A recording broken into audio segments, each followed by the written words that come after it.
চলুন একটা খেলা দেখাই, শিখিয়ে দেবো, আপনিও করে নিতে পারবেন। একটা ডায়েরি বা প্যাড আছে সম্পূর্ণ খালি বা ফাঁকা। ম্যাজিক পেন নিন, ম্যাজিক পেন একটু ধরে দাগ মেরে দিন, সব পাতাতে ভর্তি হয়ে যাবে। বাহ,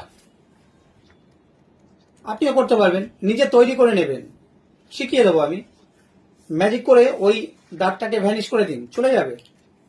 কোথায় গেল, কিভাবে এসছিল, সবই শিখিয়ে দিচ্ছি।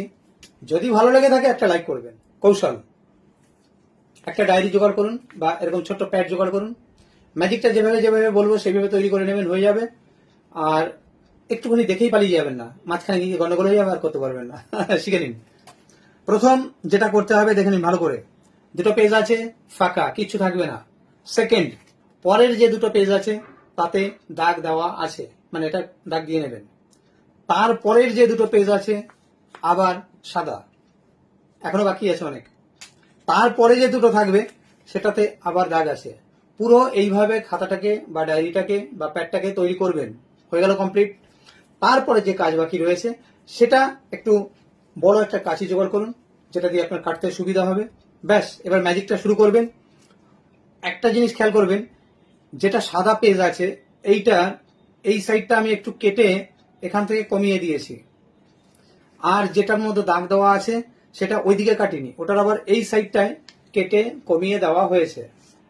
অতএব সাদাটা এদিকে কাটবেন আর দাগ দেওয়াটা এদিকে কাটবেন। একদম শেষ অবধি কমপ্লিট হয়ে গেল। ব্যাস, তারপরে সবার সামনে যখন আসলেন, এসে শুরু করলেন ম্যাজিক, এখানে ধরবেন। এখানে ধরে যখন ছাড়বেন তো ঘুরিয়ে ধরলেও সেই আপনার দিকটায় ধরবেন। দেখাচ্ছেন কিছু নেই, ফাঁকা। এবার ম্যাজিক পেন দিয়ে দাগ দিলাম বললেন, হয়ে যাওয়ার পরে এদিকে আর নয়, এই দিকটায় ধরবেন, তাহলেই সব পাতাতে দাগ ভর্তি হয়ে যাবে। আবার বাইরের দিকটা ধরবেন। আর আমি যখন দেখিয়েছিলাম সেটা আপনার একই জিনিস হচ্ছে, এটা ডান দিকে টানছি আর এটা বাদিক থেকে এদিকে টানছি, মানে আমি দেখাচ্ছি দুটো পেজই একই জিনিস, কিন্তু আবার বিপরীত যখন করছি, মানে আমি এই হাতটা দিয়ে এদিকে খুললে ভ্যানিশ হয়ে যাচ্ছে আর এদিকটা খুললে ভ্যানিশ হয়ে গেছে। বুঝতে পারলেন তো? তৈরি করে নিন, সবাইকে দেখান। থ্যাংক ইউ, ভালো থাকবেন সবাই।